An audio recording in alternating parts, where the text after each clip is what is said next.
Un saludo muy cordial a todas las personas que sintonizan este espacio de aprendizaje y curiosidad. Yo estoy de verdad encantada de estar aquí para nuestra inmersión de hoy. Y yo también. Es un verdadero privilegio acompañar a la audiencia en este análisis. Pues sí, porque la misión que tenemos hoy es muy clara y a la vez, tremendamente intensa. Vamos a centrar toda nuestra atención en un único relato. Es una historia real, extraída de Reddit y que ha sido documentada en el canal de YouTube Susurros de Venganza. Exacto. El objetivo de hoy es desgranar las profundas lecciones psicológicas y sociales de lo que a simple vista podría parecer una tragedia de traición familiar, Ya. pero que en el fondo es un tratado fascinante sobre la resiliencia extrema y la justicia kármica. Totalmente. Y la premisa es de las que te quitan el aliento en el primer segundo, fíjate.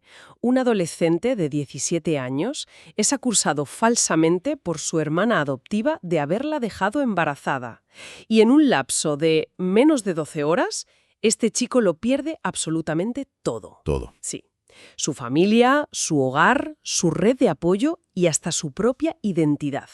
Sin embargo, 10 años después, convertido en un hombre de negocios exitoso y, ojo, bajo un nombre completamente diferente, la verdad innegable sale a la luz. Es que es una de esas narraciones que resultan bastante incómodas. Ya, porque te obligan a mirar de frente las dinámicas más oscuras, ¿verdad? Eso es.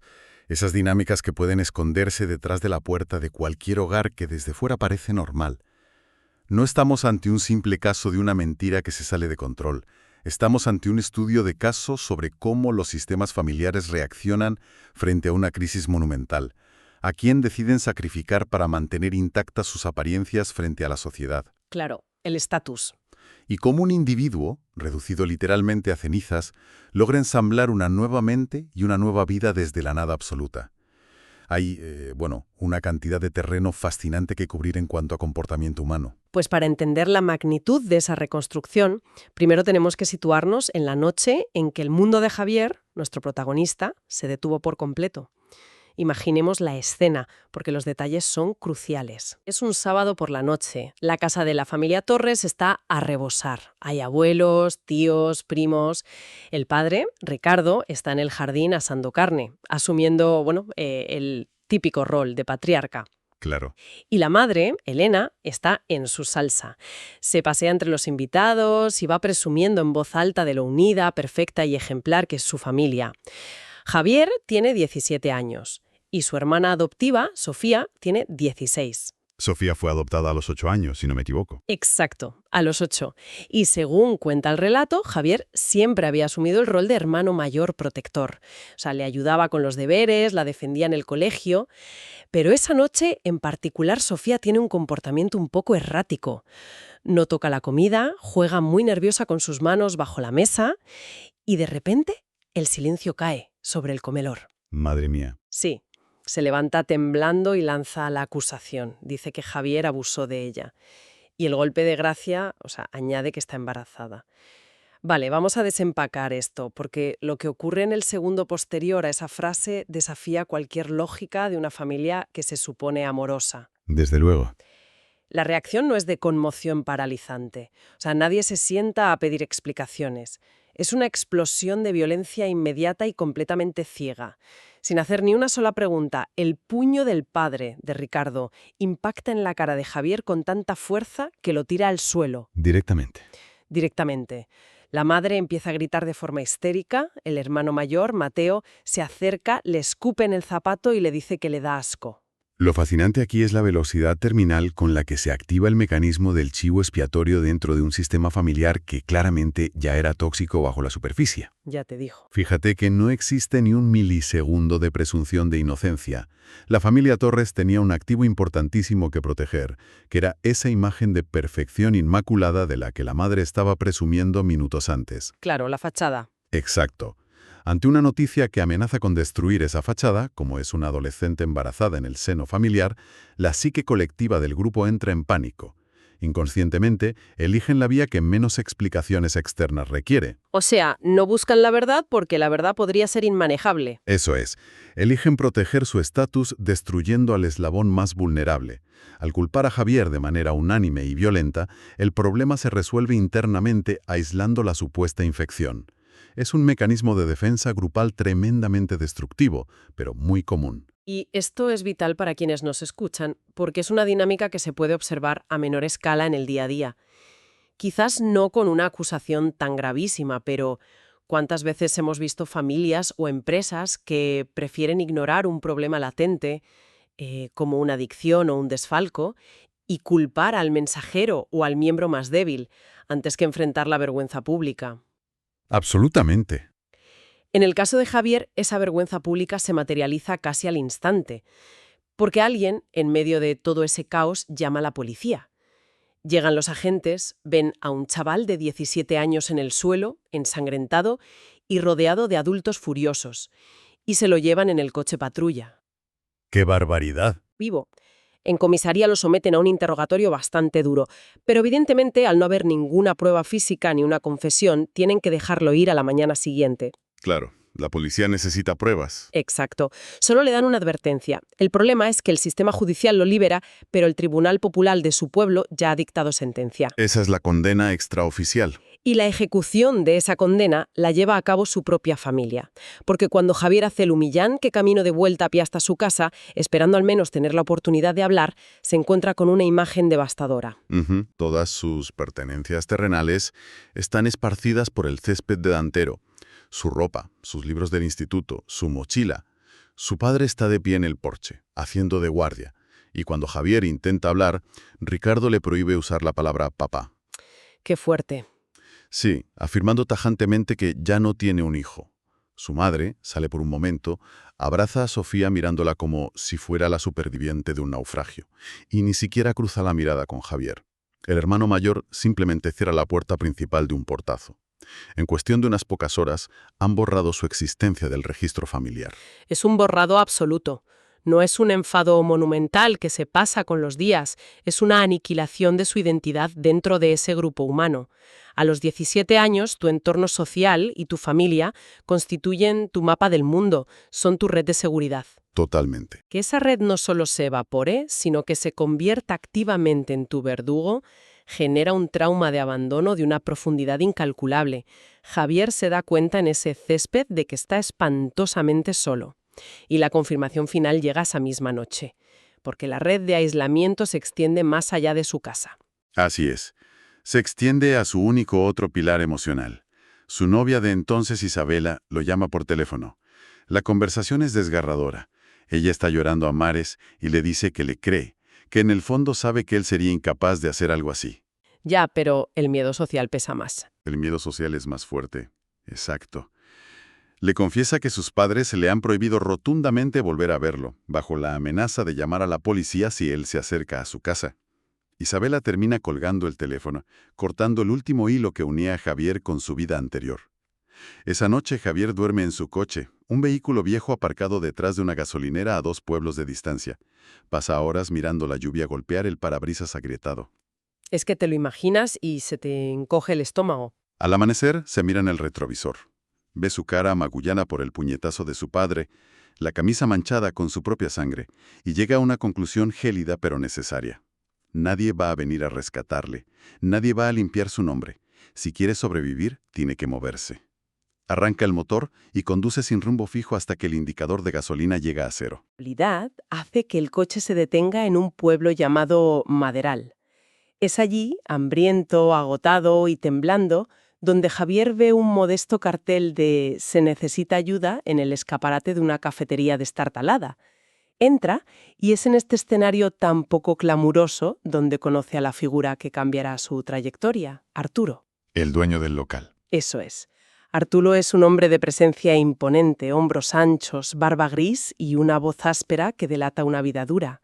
Javier, al borde del colapso, le ruega por el trabajo. Le dice que puede fregar platos, barrer, lo que haga falta para ganar algo de dinero. Y la reacción de Arturo es el reverso exacto de la familia de Javier. Completamente opuesta. Arturo no le somete a un interrogatorio. No le pide referencias ni papeles, simplemente le señala dónde están los fregaderos y le promete un plato caliente de comida cuando termine el turno. Esa primera noche, Javier devora las sobras de una hamburguesa que dejó un cliente, y Arturo, leyendo entre líneas la desesperación del chico, le ofrece un pequeño cuarto mohoso y lleno de cajas que tiene encima del local. Le dice que puede vivir ahí y pagarlo con horas extra de trabajo. Es un acto de bondad en su estado más crudo y sin adornos. Arturo encarna el arquetipo clásico del mentor inesperado. Pero la verdadera prueba de fuego de este nuevo vínculo ocurre unas semanas más tarde. El mundo es pequeño, y un camionero que está de paso por la cafetería reconoce a Javier por una fotografía que había salido en un periódico local mencionando el escándalo en su pueblo natal. ¡Ostras! El camionero se lo comenta a Arturo. Cuando Arturo confronta a Javier con esto, el chico entra en pánico total. Empieza a balbucear, intentando explicar desesperadamente que todo es una mentira monumental. Y la respuesta de Arturo es, probablemente, la frase que salva la cordura de Javier. Arturo lo frena y le dice: «No me importa lo que digan. Todo el mundo tiene una historia. Estás aquí trabajando sin causar problemas. Eso es lo único que me importa.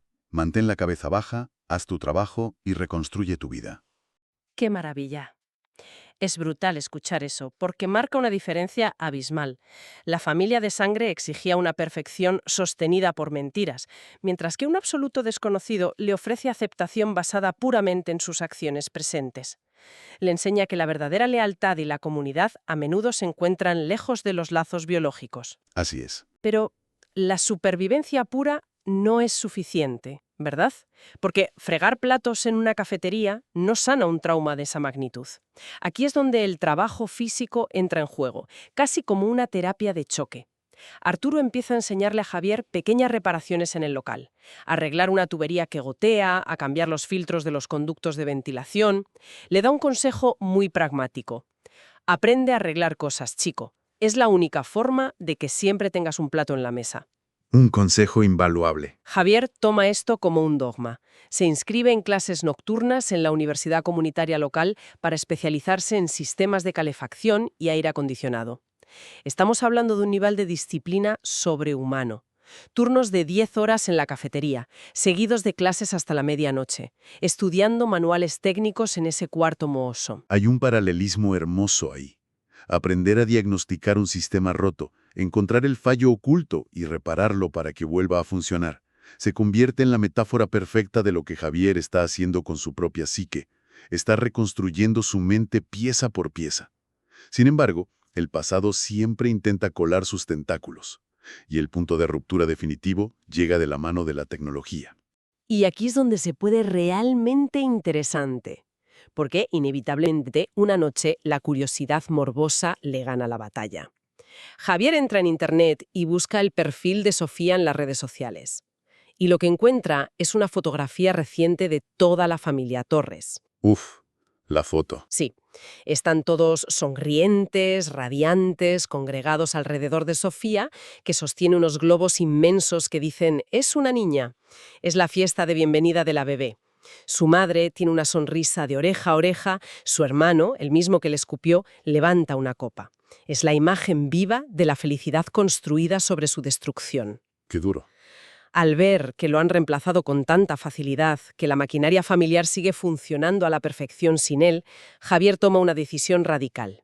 Cierra el ordenador, borra absolutamente todas sus cuentas en redes sociales y al día siguiente inicia los trámites legales para cambiar su nombre. Un paso enorme. Deja de ser el Javier que conocieron y pasa a llamarse legalmente Javier Invierno. Toma el apellido de soltera de su abuela materna, la única persona en ese árbol genealógico que alguna vez le mostró una bondad genuina antes de fallecer. Ese acto legal es en realidad un proceso psicológico profundo conocido como el abandono de la identidad o la búsqueda de la tabula rasa. Al adoptar el apellido Invierno, Javier no solo se está escondiendo, está reclamando su propia narrativa. Está enviando un mensaje interno: la versión de mí que vosotros convertisteis en un monstruo ya no existe. El nombre que arrastrasteis por el barro ya no me identifica. Es un mecanismo de supervivencia abrigante. Totalmente. En lugar de vivir el resto de sus días amargado a la sombra del trauma, cincela una identidad completamente nueva.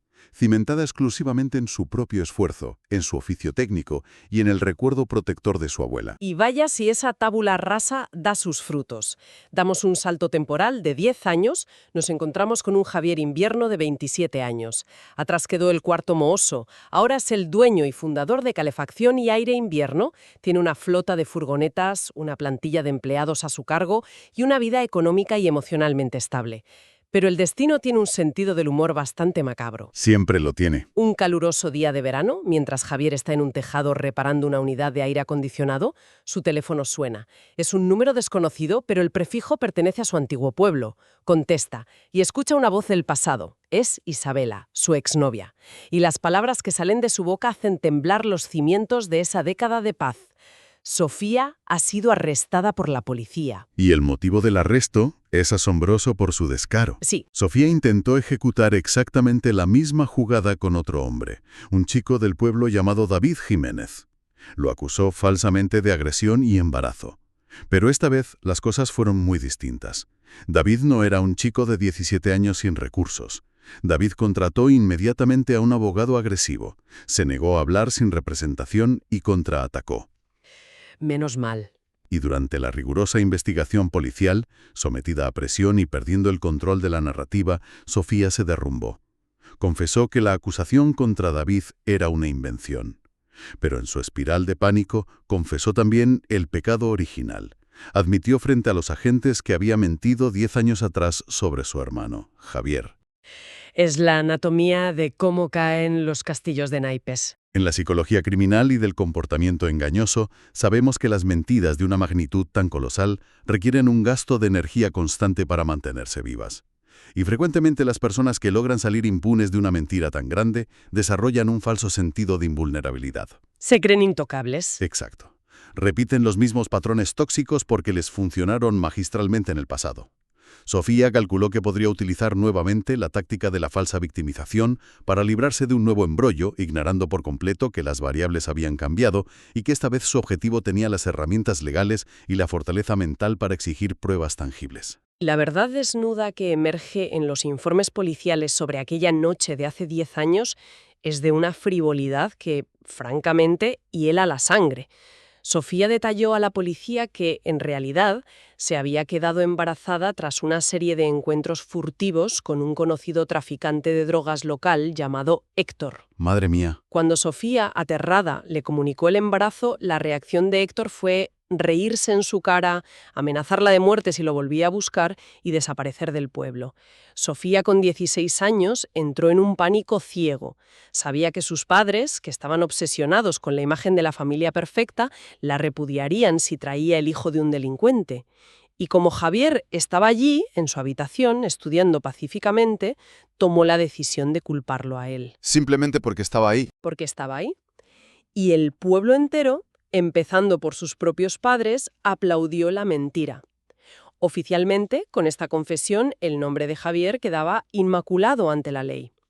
Pero, por supuesto, en un pueblo pequeño, las actas policiales se convierten rápidamente en chismes de cafetería. La noticia llega a la familia Torres, y la reacción de sus padres, una década después de haberlo destruido, es digna de un manual de psiquiatría. Empiezan a inundar la centralita de su empresa con llamadas y correos electrónicos, hasta que un día la intrusión se vuelve física. Si conectamos esto con el panorama general del abuso emocional y las dinámicas de poder, vemos aflorar el patrón clásico de los perpetradores cuando la realidad empírica les quita la máscara.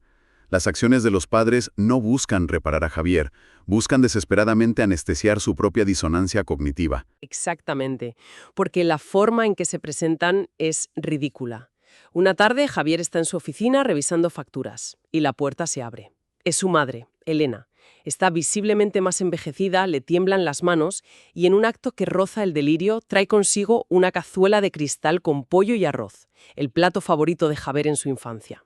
Se pone a llorar desconsoladamente, repitiendo como un disco rayado que no sabían qué creer, que estaban confundidos, y Javier no se mueve un milímetro. Ni un milímetro. La mira fríamente y le informa de que llega exactamente 10 años tarde para dudar.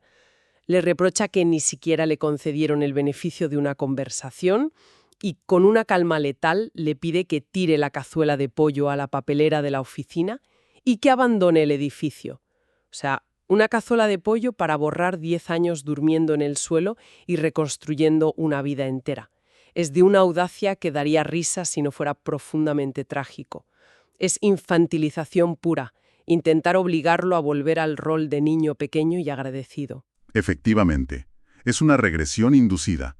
Elena intenta desesperadamente restaurar la dinámica de madre proveedora e hijo dependiente, actuando como si la última década de supresión sistemática pudiera borrarse con un acto de cuidado maternal primario, que es la comida. Y la aparición del padre, un par de días después, obedece a la misma lógica de evasión de culpa, pero desde el ángulo del patriarcado malentendido. Ya te digo. Ricardo aparece en el aparcamiento de la empresa.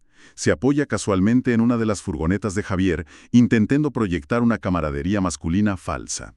Intenta justificar el puñetazo y el destierro diciendo que eran otros tiempos y que la situación se veía muy oscura.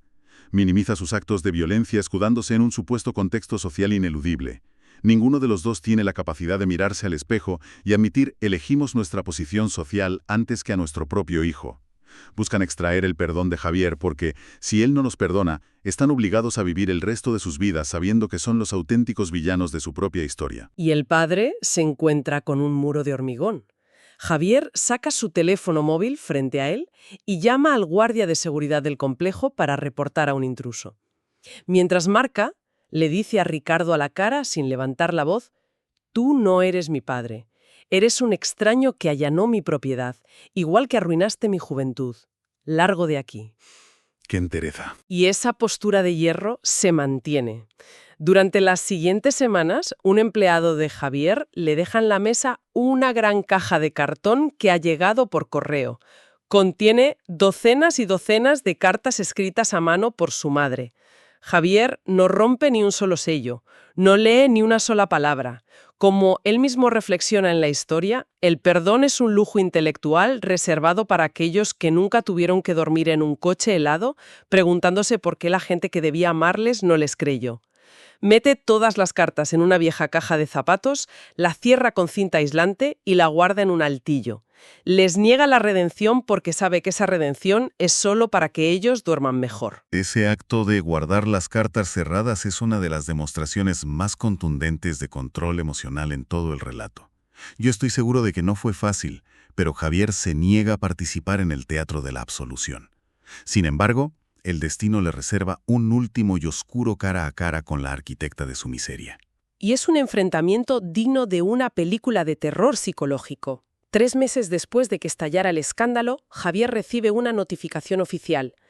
Sofía ha solicitado formalmente una visita con él en la penitenciaría La Esperanza, donde está recluida a la espera de juicio. Tras días de debate interno, Javier decide hacer el viaje de 2 horas. Entra en una sala de visitas estéril pintada de un gris institucional. Un ambiente desolador. Cuando traen a Sofía, casi no la reconoce.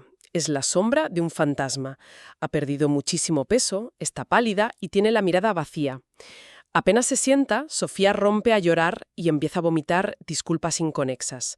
Javier, inamovible, la interrumpe con una sola pregunta. ¿Por qué yo? Y la respuesta de Sofía revela la verdadera naturaleza de su acto. Le confiesa, entre sollozos, que lo eligió a él porque era la opción segura. Porque Javier era callado, complaciente, el chico bueno de la familia que evitaba los conflictos a toda costa. Sofía sabía matemáticamente que todos en la casa le creerían a ella y atacarían a Javier precisamente porque él nunca se defendería con agresividad. Era el blanco perfecto. Esa confesión es la destilación más pura del abuso hacia las personalidades empáticas. Desmitifica la idea de que los ataques dentro de las familias siempre nacen del odio visceral. A veces, nacen de la pura conveniencia sociópata. Sofía estructuró su plan de supervivencia identificando y explotando las grietas del sistema familiar. Claro. Sabía que sus padres preferirían 1000 veces sacrificar al chico dócil antes que enfrentarse a la humillación pública de lidiar con un traficante de drogas. Es la banalidad del mal operando en la mesa de la cocina. Destruir el futuro de un ser humano simplemente porque estaba cerca y no iba a morder de vuelta. Pero atención, porque justo cuando crees que has escuchado lo peor, llega el detalle más cruel y perturbador de toda esta saga. Sofía, frotándose los ojos enrojecidos, le confiesa un último secreto. Le revela que su hija, la niña que nació producto de aquel embarazo y que ahora tiene 10 años, vive en una mentira absoluta. Resulta que incluso después de que Sofía confesara la verdad a la policía y a la familia, los padres de Javier tomaron una decisión escalofriante. Decidieron no contarle la verdad a la niña. Es que esto es inaudito. Su racionamiento retorcido fue que cambiarle la historia ahora la confundiría demasiado. Por lo tanto, esa niña de 10 años, a día de hoy, sigue creyendo firmemente que un hombre llamado Javier, al que nunca ha visto porque supuestamente los abandonó, es su padre biológico. Al escuchar esto, Javier siente que el aire abandona la habitación. Se da cuenta de que la enfermedad de la familia Torres es terminal. Totalmente terminal. Prefieren perpetuar una mentira monstruosa en la mente de una menor antes que sentarse, admitir su culpa y lidiar con la vergüenza de explicarlo. Javier empuja su silla hacia atrás, el ruido metálico resuena en la sala de la prisión y la mira desde arriba.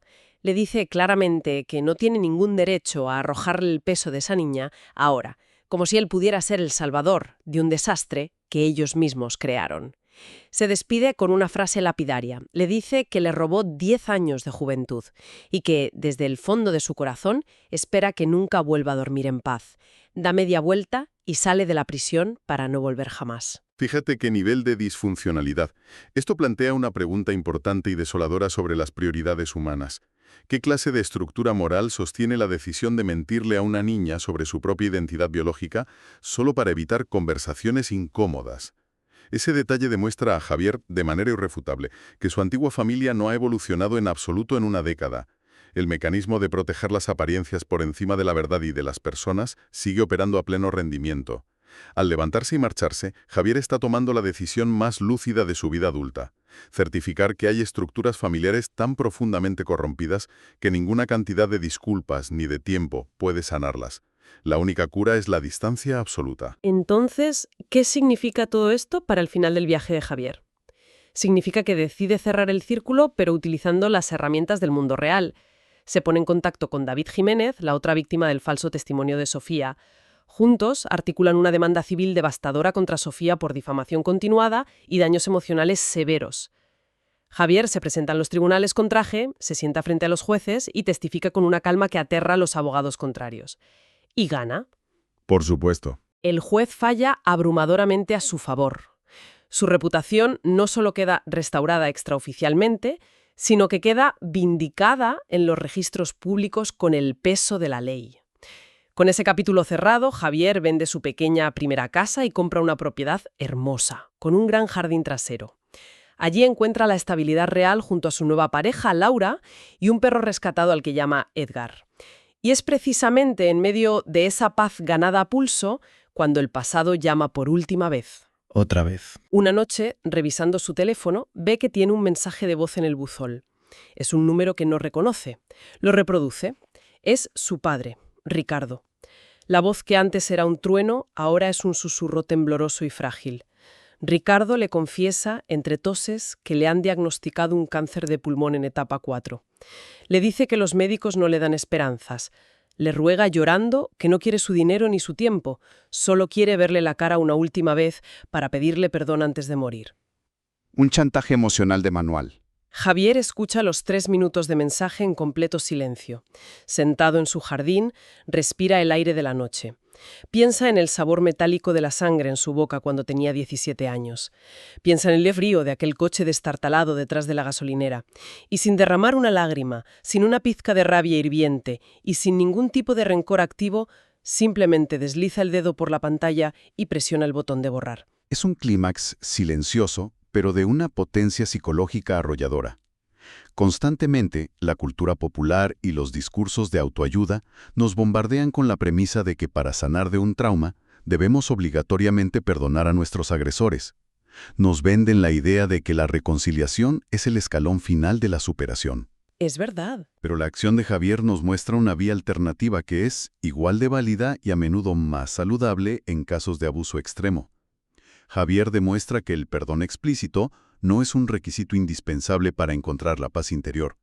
Su negativa a acudir al lecho de muerte de su padre no es un acto de venganza sádica, es el ejercicio definitivo de establecer límites inquebrantables.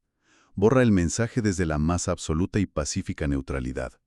Su silencio dice: acepto que tomaste tus decisiones destructivas en el pasado, y ahora yo tomo mi decisión de proteger el espacio seguro que he construido. Es la prueba empírica de que su proceso de sanación ha concluido con éxito.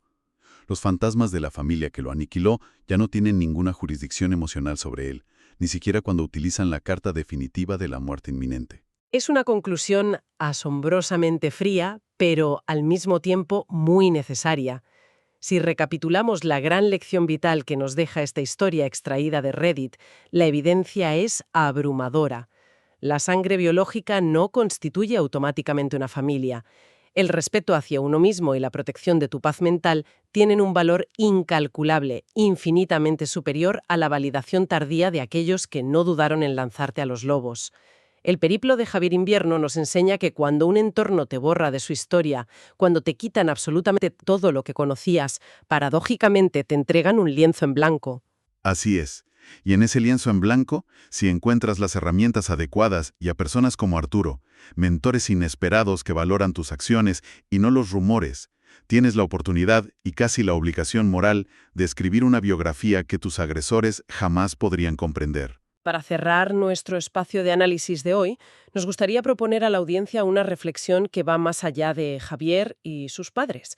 A lo largo de la narración hemos visto la caída y el renacimiento de un hombre, pero ¿qué pasa con la siguiente generación? Pensemos en esa niña de 10 años, la hija biológica de Sofía y un traficante que actualmente vive una ficción cuidadosamente orquestada por sus abuelos. Se nos suele advertir sobre el daño directo, pero ¿hasta qué punto el trauma generacional está completamente garantizado cuando los cimientos mismos del amor familiar no son la verdad, sino el silencio cómplice y la preservación del estatus social? Es una excelente pregunta para reflexionar. Es una idea profundamente inquietante para darle muchas vueltas, sobre cómo las mentiras que contamos para protegernos hoy pueden convertirse en la prisión psicológica de quienes amamos mañana.